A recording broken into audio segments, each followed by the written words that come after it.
Welcome to the Kingdom Mandate broadcast. I am your host today, Brother George Pearson. And as we enter every broadcast, we just like to give our gratitude and thanks for those of you that are tuning in, those of you who are supporting the broadcast, those of you who are supporting the broadcast, and we'd ask you to do us a tremendous favor in helping us to spread this by sharing it, liking it, subscribing, sharing with your friends, sharing on your pages, whether you're on Facebook, inviting people to watch the broadcast. If you're on YouTube, we ask you to like and subscribe to YouTube channel. Share the link with someone. You can always revisit on YouTube. On Facebook, I think it's 30 days where you have 30 days to view the broadcast, and then it expires. They terminate it. They remove it from the feed. So you can always go to YouTube, George Pearson, or George Pearson Ministries, which will lead you to YouTube to visit some of our previous broadcasts, and even our present broadcast. That's George Pearson Ministries. That's where you can also, excuse me. That's where you can also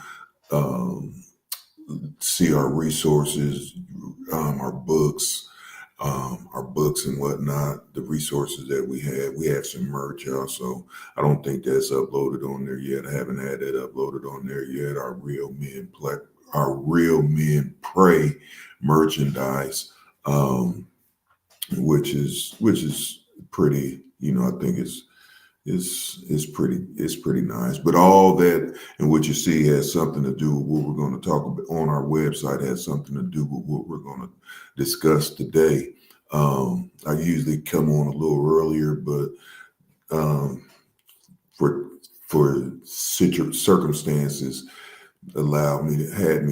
caused me to come on a little later. But nevertheless, we're on, and we're going to go forward in the word that you've seen on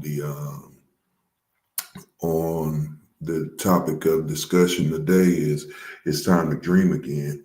It's time to dream again. Some of us have had dreams and visions of things that we desire to see come to pass in our lives, whether it's been businesses, ministries, relationships, things of that nature. And it seems like they've been delayed, or we even just stop desiring to and aspiring to achieve those goals.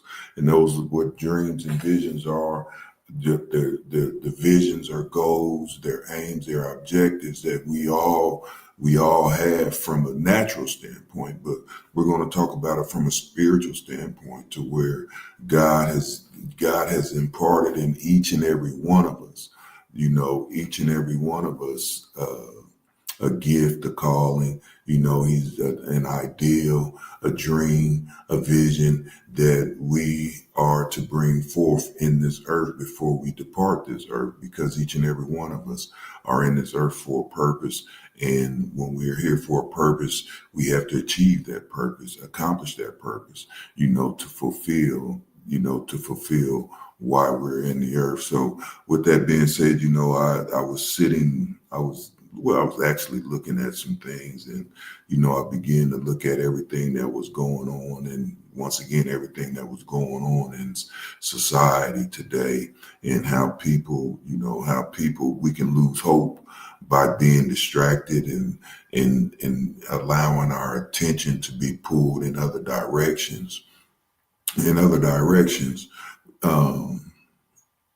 therefore, when our attention is pulled in other directions, we don't fulfill the assignment, or we don't stay on the path that we have been assigned to travel on. So, and this is the reason why, because I think a lot of the distractions will keep us from engaging in what God has called us to do, and who God has called us to be. And it will keep us in a place of status quo. And that status quo condition is just a condition to where you know, the condition to where we just accept things as though they are. It was a song years ago. I think it was Doris Day, and it was a Que Sera Sera. And when I was looking at this, I had to look at these lyrics. Whatever will be. A Que Sera Sera. That's the attitude that that some of us can embrace when we think that the vision that God has given us or the dream that God has given us is not going to come to pass. We can think that, this is just how it's supposed to be. We can settle. We end up settling for less. We end up settling for things, that's beyond our standard of living because of the simple fact that we have found it a challenge. We have found it a challenge to walk out the desired intention that we have in our heart to fulfill. But as I was reading, as I said, as I was thinking about this, that song came upon my I'm gonna say the phrase. It came upon my heart. A case of Rasara, whatever will be, and it let me see that. Wow, this is the position that a lot of us can find ourselves being in. Just accepting, just accepting what we see, and just taking a back seat to what it is that God has called us to see.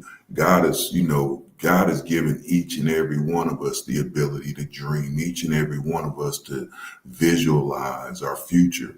And we are responsible for bringing forth our future by the words that we allow to proceed forth out of our mouth. We can frame our world because we know that in the book of Hebrews, 11th chapter, and I think it's the 7th verse, we know that the worlds were framed.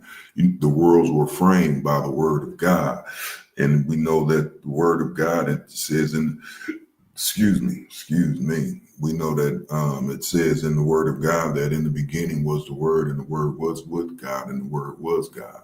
So therefore, whatever we say, we can create our world. God began to speak and God began to see, and therefore we can begin to speak and we can begin to see what God has placed within us to create our world. But as we, as I said, as I began to look at this, and especially the phrase, the case of Rasara, I wanted to read just this particular verse in this to give us a understanding of where I'm going this morning. It says, when I was a little girl, I asked my mother, what will I be? Will I be pretty? Will I be rich? Here's what she said to me: Que sera, sera, whatever will be, will be. The future's not ours to see. Que sera, sera. So, and the scripture tells us the scripture tells us over in Proverbs, the 29th chapter and the 18th verse, it says, for where there is no vision, the people perish. And we have to understand a vision, a vision can be an aim, the objective, the aim and the objective of something, the aim and the objective of a thing. In the secular world, but from a spiritual standpoint, it is an inspired image that God has placed within us to see, an inspired image of what could be as opposed to what is. A vision is the art of seeing the invisible. It is the preferred future destination. Now I'm gonna read that again. A vision is more than just a goal, aim, objective, as we would define in the secular community. From a spiritual perspective, it is a God-inspired image of what could be as opposed to what is. Vision is the art of seeing the invisible. It is the preferred future and destination. It is the art of seeing the invisible. And as we see the invisible, as we see what's in the invisible, God gives us the skill set and the wisdom to bring that into the natural. okay, into the natural. We see things in the supernatural and we bring them into the natural. This is why it says, for where there is no vision, where there is no prophetic insight, where there is no God inspired vision, the people perish. We look at we can look at our families, our communities, our cities, our nation, and if we don't have any vision, our churches, our ministries, if we don't have any vision, if we don't have any foresight, keen foresight, um, to look into the future to see what could be versus what is, then we will find ourselves stuck and we will find ourselves struggling and we'll find ourselves, on that hamster wheel, just going and going and going and going and never gaining any ground. Never gaining any ground. This is why it's important for us to revisit the things that we had in our hearts to do even when we were young. We all, I can remember being in school when they would ask the person, what do you want to be when you grow up? What do you want to be when you grow up? And some would accomplish those objectives and others would not. And I think it's because of the simple fact, it's various reasons why some do and some don't. But to make a long story short, we have to revisit those things. We have to revisit. I can recall as a child, sitting in the living room floor, looking at catalogs and especially around this time of year. Looking at catalogs and looking in the toy section and looking at things that I wanted for Christmas and looking at things that I just wanted, period. But now we can, you can still do that. But now we have the internet to where we're not just secluded to one catalog. We have a plethora of places to where we can, where we can shop and where we can dream, as they say, window shopping, where we can shop and where we can dream and where we can imagine the things that we desire to have. We don't live too far from a reservoir, and on this reservoir there's homes, and there's I can remember as a child going fishing, and it was just nothing but it was just nothing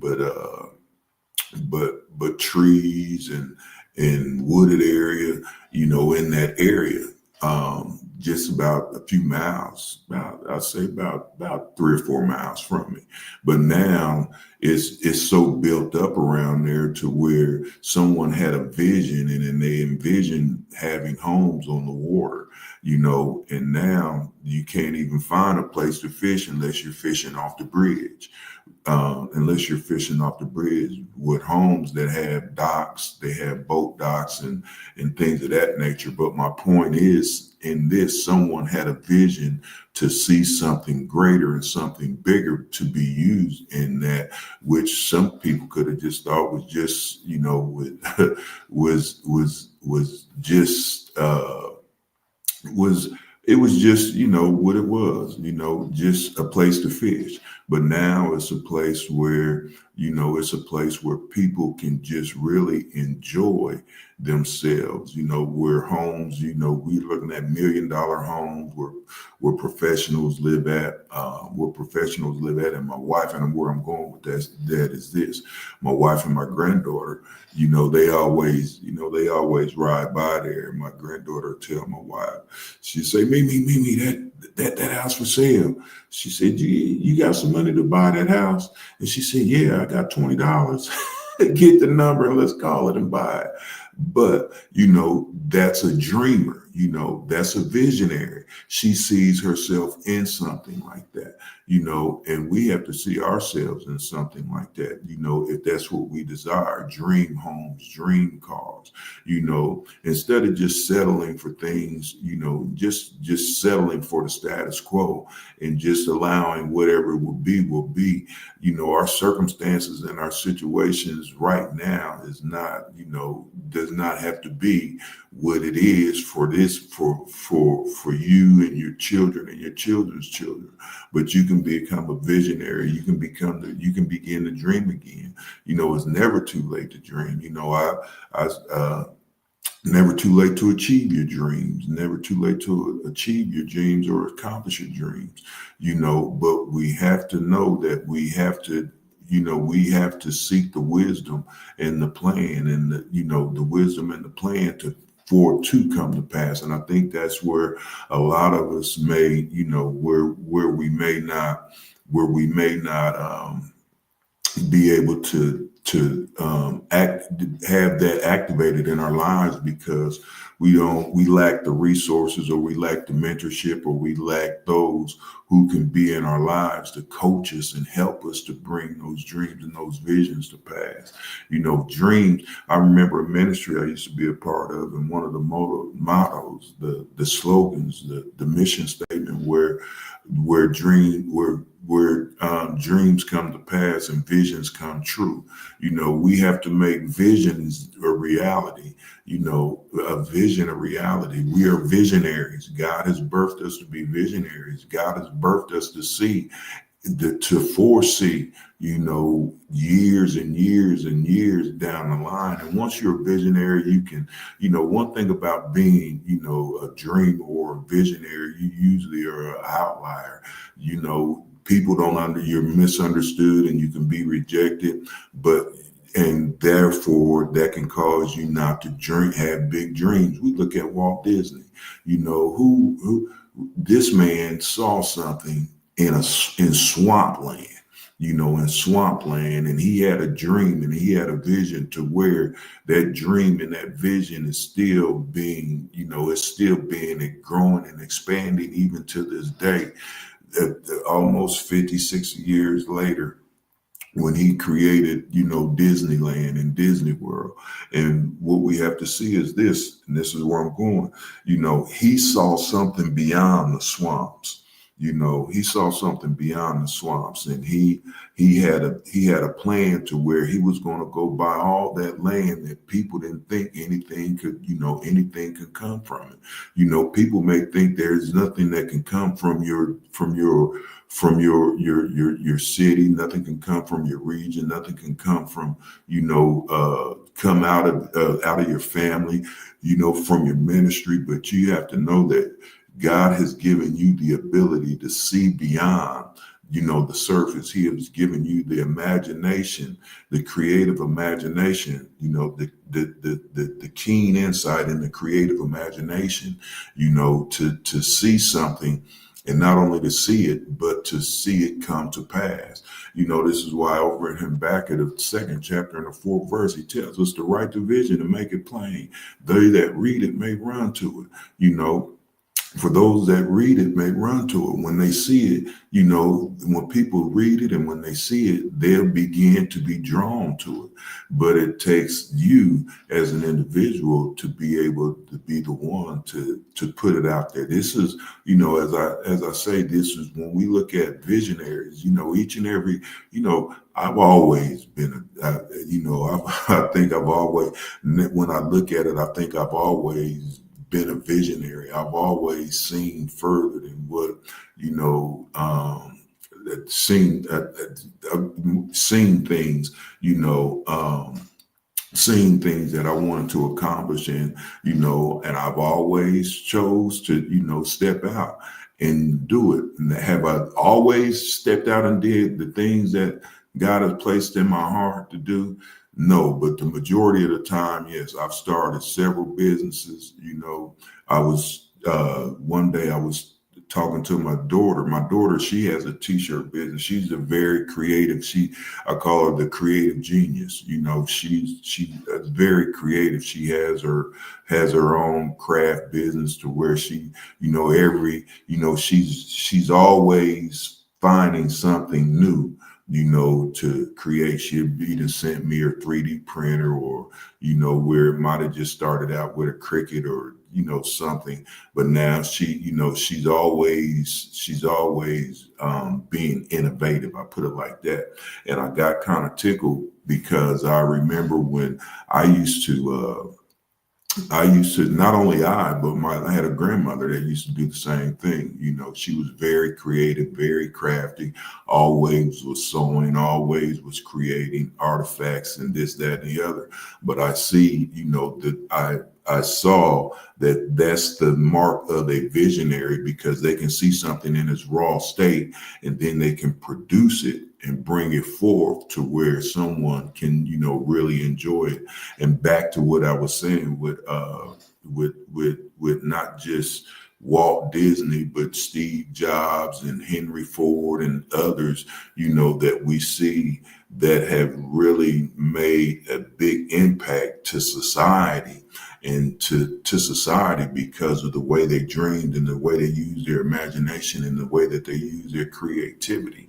They were visionaries, and I think that all of us can be visionaries. We can all, we all have envisioned that, we all have envisioned something that we wanted to see. Whether, as I think one of a good friend of mine, he's in the vehicles, he's in the vehicles, and he's always, looking at vehicles. And I think that, as he looks at vehicles, his creative juices begin to flow. And then he drop it, get a dually and drop the dually and have a paint job on it with the rims and this and that.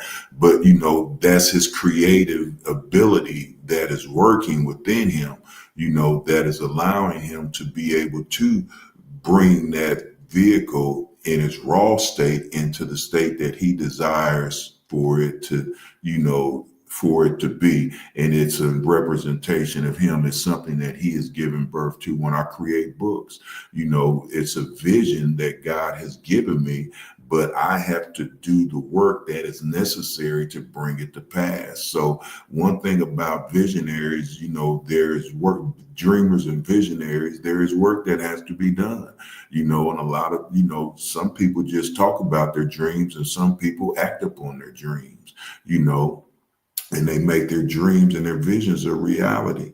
And this is, and it goes without saying that it may take a lot of work. It may take a lot of effort, but at the end of the day, it is very rewarding to see what you have done, to see something that you have brought to pass. You have brought forth and you have put in the earth for others to enjoy. And this is, when we look at, even when we look at places like Las Vegas, Nevada, where it was just a big desert, and then someone had a vision to where this would be a place to where with the where people will go and gamble and enjoy. And if you go to Vegas, it's more than just gambling in Vegas, but I'm just using this. But if you look at this place that was nothing more than desert, and you go there and you begin to see what it has become, that was someone's vision coming to pass. God has placed a vision in you. God has placed a dream in you, and God has not placed it within you for you to just allow it to lay dormant and allow it not to, come into fruition, because this is what, we have to begin to, as the title of the message says, we have to begin to dream again. We have to begin to dream again, because a lot of the things, resources that we may need or responsible for coming our way is going to be a result of what God has placed in us. What God has placed in us. I know people talk about what's going on in society, economically and this, that, and the third. But we have to understand that God has placed something within us to create wealth. Over in Deuteronomy, the 8th chapter, it tells us that it's Lord our God that gives us power to do what? To create wealth. He has given us the ability, to create wealth. How do we create wealth? We create wealth by our ideals, by our ideals and our innovations, that He has placed within us. And when we can understand that, we can begin. God didn't just drop that ideal in your heart. He didn't just give you he didn't just give you a vision to see something, just to share it with someone and not actually try to, and not actually work towards it. He gave it to you for a reason. He gave it to you for a reason, and that ideal could be the ideal that really gives you generational wealth. That ideal can be the ideal that really changes a community, changes a whole community, changes a whole city, a whole nation. Those God ideals are some ideals that we can't continue to just dismiss. Just think about it. When we look at the AI and Chat GPT and the technology today, those things came from individuals. Why could the ideal not have come from you? Why could the ideal not have come from me? Because God has given us ideas. When we look at inventions, you know, a plethora of inventions, numerous inventions have came from, the Black community.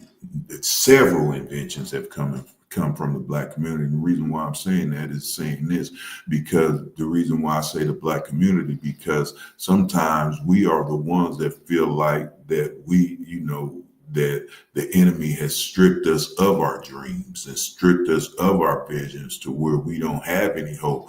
And a person that fails to dream is a person that generally is one that is without hope. Dreams give us hope, provide us hope. They provide us expectation. It's something that we can begin to move in. It is something that we can begin to work towards. Now, as we work towards it, it says that, as we work towards it, it's going to be a process that we have to go through. And though that process may take a while, we must have the fortitude to remain steadfast in bringing it to pass. I had always wanted to, two things I wanted to do in life. And, and this was before I even had God on my mind. I knew that I was going to be a minister. I would ask a certain individual, at the time, about being, married to a pastor. And and this is when I'm in my drunken state, out drinking, getting high, everything, doing what I wanted to do, not knowing that was God speaking in me, But even when I was trying to do everything to refute God, and this is what I'm saying, to refute what this was about, I knew that something deep down inside of me, I would be in ministry, and I always wanted to. I knew I would be a minister, and I always wanted to drive trucks and be in the transportation business.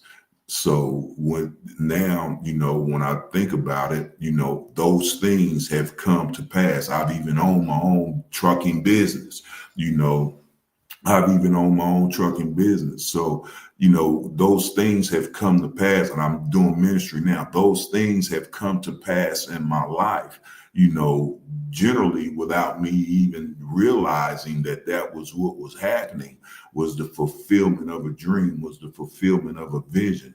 Okay.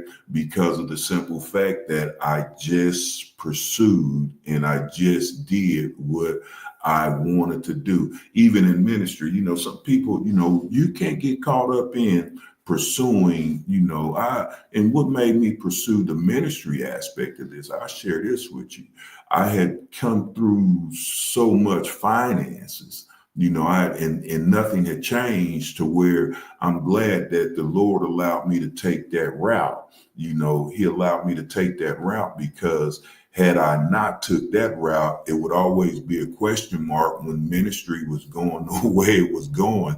It would always be a question mark that, well, hey, you can go be like Peter, you can go back to fishing. This ain't working. You get what I'm saying? But I understood that that wasn't working, and I just had to go through the process, of developing patience. I had to go through the process of being vetted, and I had to go through the process of just being developed, in ministry to do what God called me to do. And I would not, one thing I was not going to do. I had made up in my mind that I was not going to do. I was not going to quit. I was not going to quit, no matter what it looked like, no matter what it sounded like, no matter who accepted what I was doing, no matter who rejected what I was doing. I was going to stay steadfast and continue to do what I felt that God had called me to do, regardless of what people thought it looked like. I had to know what what God had told me to do, regardless of what it looked like. I tell people this all the time. I say I can do my broadcast, I can care. I don't, we all desire an audience, but I don't look at numbers, because when I started ministry, it would be me, my wife, my son, and a couple other people, and God had allowed me to minister. I've ministered to thousands, and I've ministered to many and a few. Okay. Yeah, I have. And it doesn't, and what God has allowed me to see that, the only thing that we should be concerned with is being obedient to the mission and the assignment that he's given us. We can't be responsible for the results. We have to leave the results to God. The scripture tells us, for Paul is watered, for one is watered, one is planted, one is watered, but who gives the increase? God gives the increase.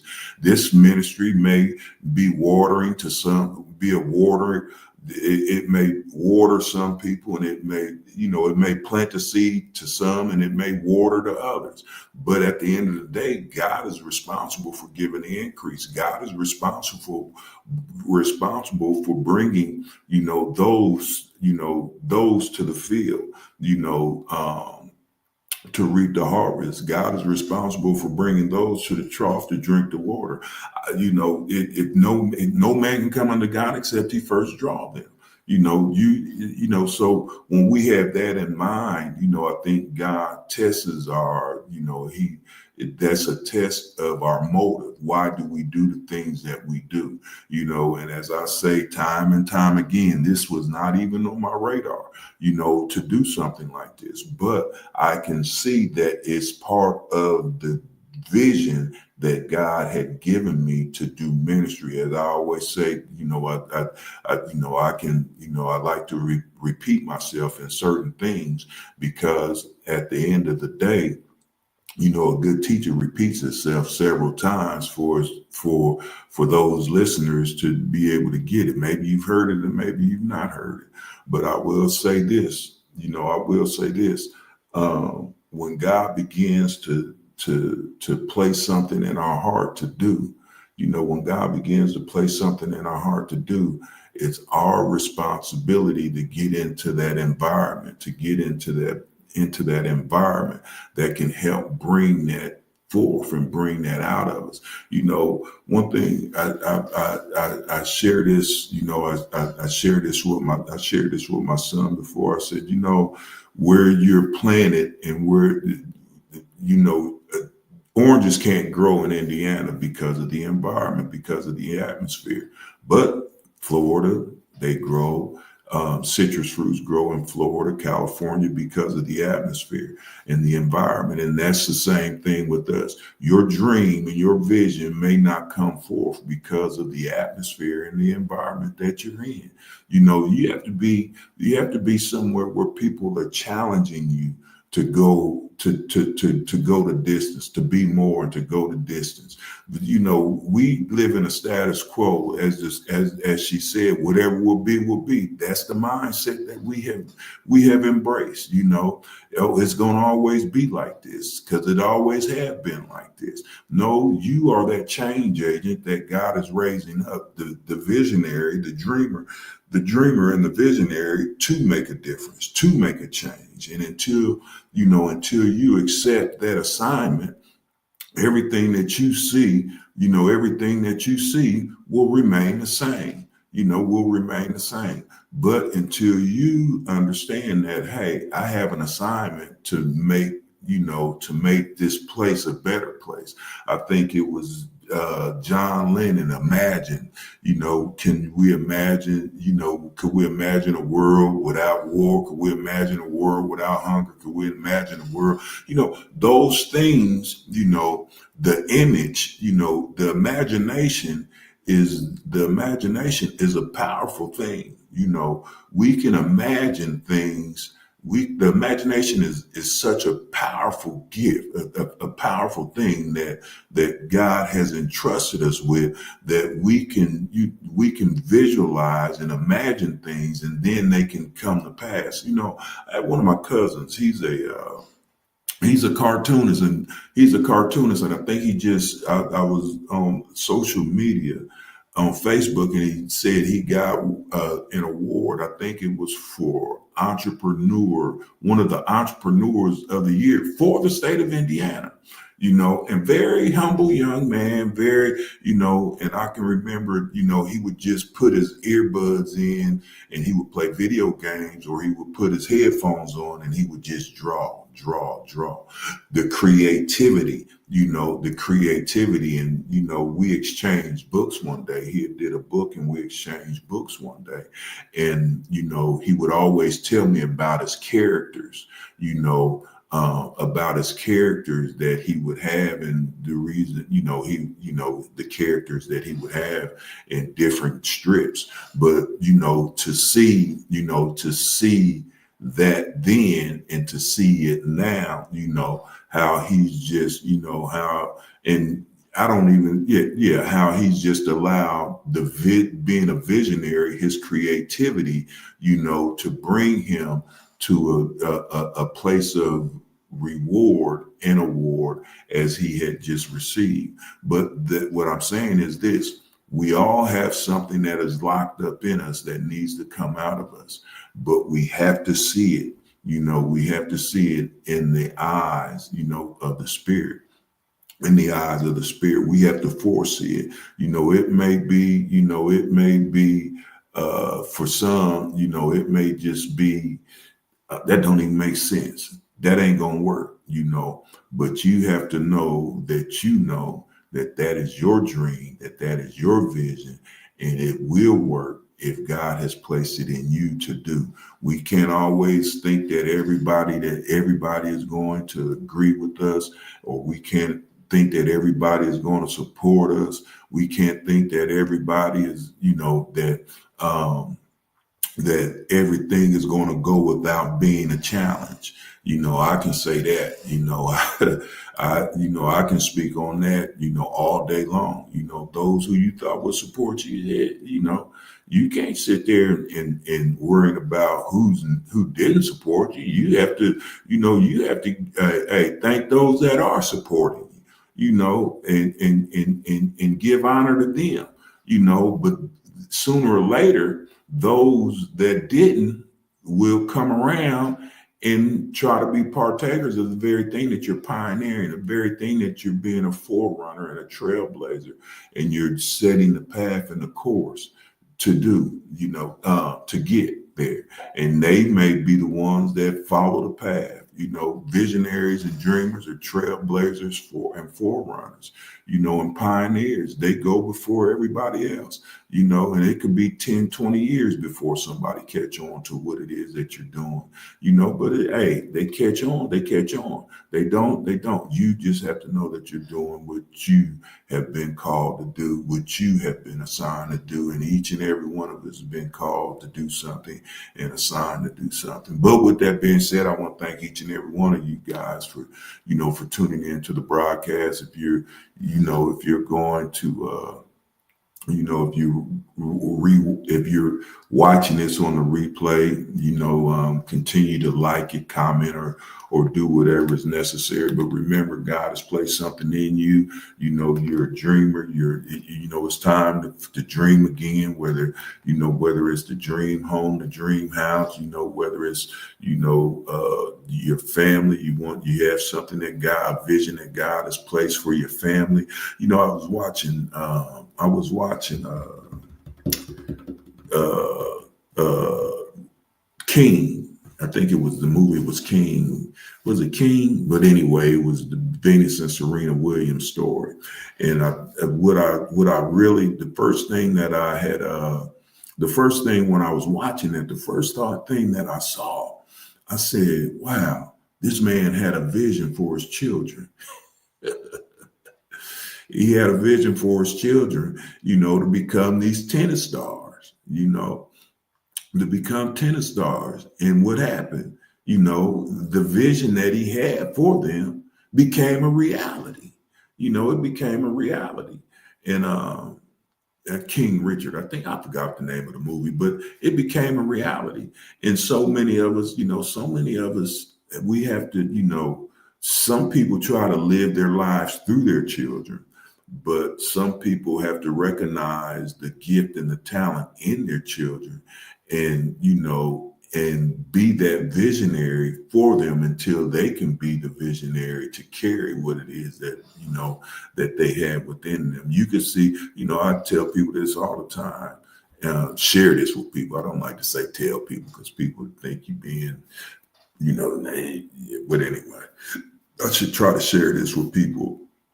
I can sometimes I can really discern and I can really see, a gift or a talent within someone, and then encourage them that, hey, you ought to really, you ought to really take in consideration of moving in that direction, because that's a strong suit that you have, and and the reward, and it can be rewarding. I tell people, don't never, I got caught up in trying to chase money, and I found out that I wasn't gonna never catch it. And that's why I started doing what I started doing ministry wise. And that's what I said. And is this, it's fulfilling and it's rewarding, even though, I can make more money doing other things if that was the case, but that's not the case with me, because I understand money, money don't bring happiness and joy.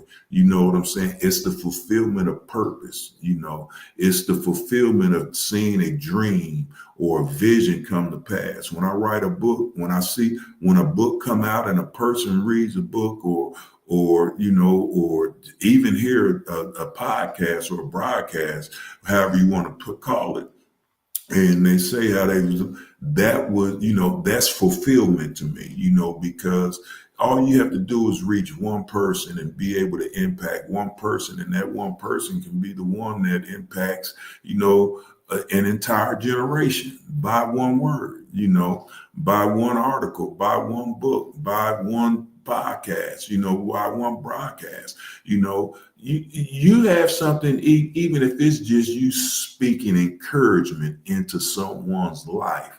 You have the ability to change someone's life tremendously. I was at work, and I was talking to a young man, and he was telling me what he wanted to do and this, that, and the other. And he said, and I said, well, whatever you do, man, don't stay on this yard like that. And, went on and blah, blah, blah. He had some few options. But then, one day we were talking, and he told me what he began to pursue, the area that he pursued. And he told me this. He said, I remember you said, whatever you do, don't stay on this yard. And I thought about it. I said, wow, I didn't know, how impactful that statement would be, but it caused him to make a life decision, to shift careers and to do, to do what he had in his heart to do. And it may have been just needed a nudge to do it. And it's the same thing with you. You may be the one that's speaking to someone's life, or you may be the one that gives that individual a nudge. You may be the one that someone speaks into your life and you receive the nudge to do what it is that God has called you to do and who God has called you to be. But regardless, the time is now, and it must be accomplished. It must be pursued so that it can be accomplished and fulfilled here and now. So with that being said, I'm definitely getting off here now. I got to get ready. It's Friday and my week begins, and I got a long week this week. My week begins when others end, and I just want to thank each and every one of you guys for tuning in. Once again, I pray that this was a blessing to you. We got to all stir up. We got to all dream again. We got to all think about, you might have wanted to had a dream house, a dream car, a dream, like whatever it is, you have to activate that thing and begin to put things in place to see it come to pass, to see it come to pass and come into fruition. So with that being said, I want to thank each and every one of you once again. God bless and have a blessed weekend. Bye-bye.